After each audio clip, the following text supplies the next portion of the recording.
Olá, tudo bem? Essa é a nossa aula de produção textual. Iremos falar sobre o gênero textual, artigo de divulgação científica. Então, o objetivo desse artigo de divulgação científica é expor, transmitir conteúdos de natureza científica. Então, esses artigos eles são divulgados para aquelas pessoas que não são cientistas. Então, eles querem divulgar a ciência, o conhecimento científico. E esses artigos são publicados em revistas, jornais e sites.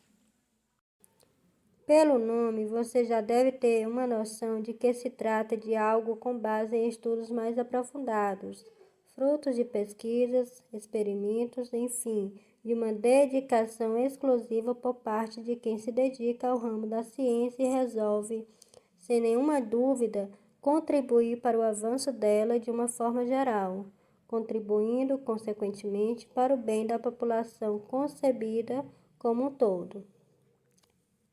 Característica de um texto de divulgação científica. O texto é expositivo, ele vai expor uma pesquisa científica e ele pretende o quê? Transmitir esse conhecimento que é de natureza científica a um público o mais amplo possível. E o artigo de divulgação científica está estruturado em introdução, desenvolvimento e conclusão. A introdução, ele vai o quê? Ele vai relatar, ele vai falar qual é a temática, qual é o tema, né, o assunto que ele irá abordar no decorrer do texto. No desenvolvimento, ele vai desenvolver a descoberta, o qual ele conseguiu no decorrer da pesquisa. E a conclusão, ele vai finalizar mostrando o que foi que ele conseguiu observar, o que foi que ele conseguiu descobrir com aquela pesquisa científica. E a linguagem precisa ser clara. Por que uma linguagem clara? Porque qualquer pessoa que vá ler esse artigo de divulgação científica, ele possa entender, ele possa compreender aquele texto, aquele artigo. E a linguagem precisa ser também objetiva e geralmente é impessoal. E emprega a variedade padrão da língua, com a presença de termos e conceitos científicos de uma ou mais áreas do conhecimento. Os verbos predominantemente no presente do indicativo. O artigo de divulgação científica traz, numa linguagem acessível ao grande público, reflexões a respeito de determinado tema investigado por uma comunidade científica. Geralmente, as opiniões de estudiosos e os resultados das investigações se complementam, né? Ou seja, determinada pesquisa, tem vários cientistas estudando sobre eles e eles deduzem, eles chegam a uma conclusão sobre certa ideia, certo pensamento. E essas ideias se coincidem. Porém, tem outros cientistas que estão fazendo a pesquisa sobre o mesmo tema, porém, eles divergem.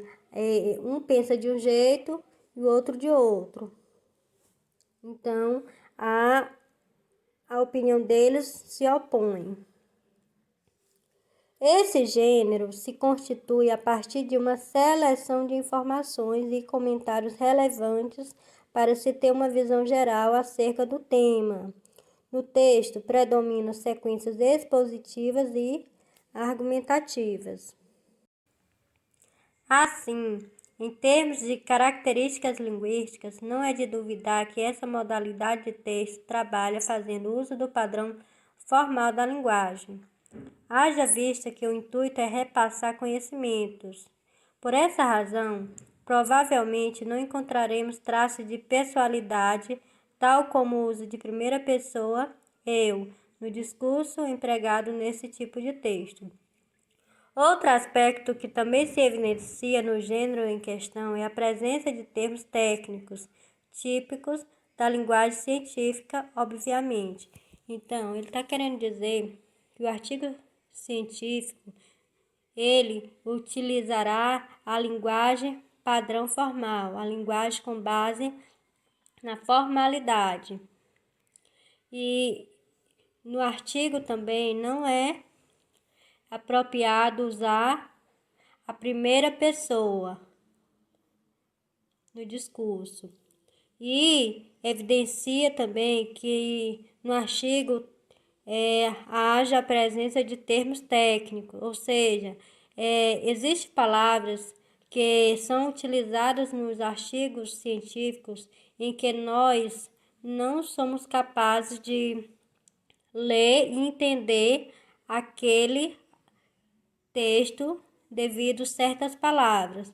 Porém, se outro cientista pegar aquele texto e ler, ele será capaz de desvendar o que é que ele está querendo dizer. Isso acontece porque são termos técnicos, típicos da linguagem científica. Então, os cientistas têm uma linguagem que, no caso, eles utilizam nesses artigos, em que só eles são capazes de deduzir o que é que aquele texto, aquelas palavras, estão querendo mostrar. Aqui é um exemplo de um artigo de divulgação científica. Por que existem gêmeos idênticos e gêmeos diferentes? A explicação começa na fecundação, cerca de 9 meses antes do nascimento. Irmãos gêmeos são aqueles que nasceram no mesmo dia, da mesma mãe, e que tanto podem ser igualzinhos a ponto de não se saber direito quem é quem, como também ser diferentes até mesmo no sexo. Até aqui, nenhuma novidade. Curioso é saber como se originam os gêmeos e por que eles podem ser idênticos ou diferentes. A explicação começa mais ou menos 9 meses antes do nascimento, para ser mais claro, na fecundação. Pela natureza, os seres humanos começam a se formar quando um óvulo, célula especializada em reprodução, só encontrada nas mulheres, é fertilizado por um espermatozoide. Outra célula especializada em reprodução encontrada apenas nos homens. Cada uma dessas células especializadas em reprodução, assim como qualquer outra célula do nosso corpo, traz uma receita chamada DNA. Apesar dessas receitas serem completas, são necessárias 2 versões combinadas, a do óvulo e a do espermatozoide, para que uma nova célula tenha origem, se multiplique e forme um novo indivíduo. Logo, esse novo ser terá características da mãe pelo óvulo e do pai pelo espermatozoide. Mas, e os gêmeos? Alguém deve estar perguntando. Muito bem, vamos entender. Nem sempre o corpo da mulher libera apenas um óvulo para ser fertilizado. Às vezes, ele libera 2 óvulos.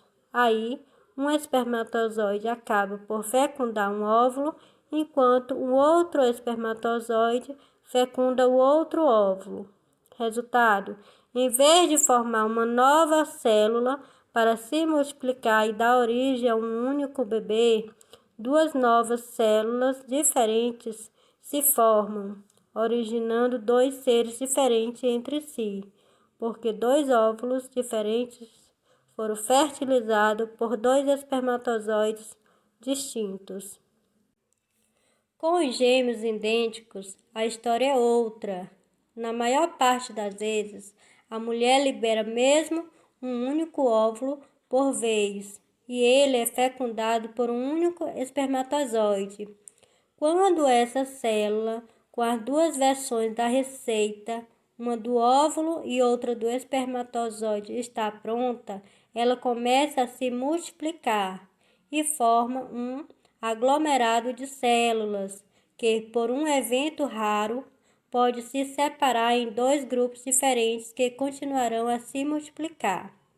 E desses dois grupos de células resultam dois novos seres que serão idênticos, porque se desenvolveram a partir de um mesmo par de receitas, ou melhor, de um único óvulo fecundado por um único espermatozoide. Seres que têm a mesma receita, isto é, o mesmo DNA, são considerados idênticos. E na natureza, isso ocorre no caso de gêmeos que tiveram como origem as mesmas células reprodutivas. Mas pergunte a qualquer mãe ou pai de gêmeos idênticos se eles não conseguem diferenciar bem os seus filhos, não só fisicamente, mas também pelo comportamento. Essas diferenças existem porque nem todas as nossas características estão nas receitas de nossas células. Há também as influências do meio em que vivemos. Então, esse texto é um exemplo de um artigo de divulgação científica, no qual ele fala por que essa diferença entre gêmeos, por que existem gêmeos idênticos e gêmeos diferentes. Então, isso é que é um artigo de divulgação científica. Os cientistas foram lá e pesquisaram por que existem gêmeos que são diferentes, já que eles nascem da mesma mãe, no mesmo dia. Por que são diferentes? Então, isso os cientistas tiveram a curiosidade de procurar saber o motivo, e daí eles chegaram a essa conclusão. Frase de reflexão. A leitura tem o poder de transformar mentes. Autora Dilma Magalhães.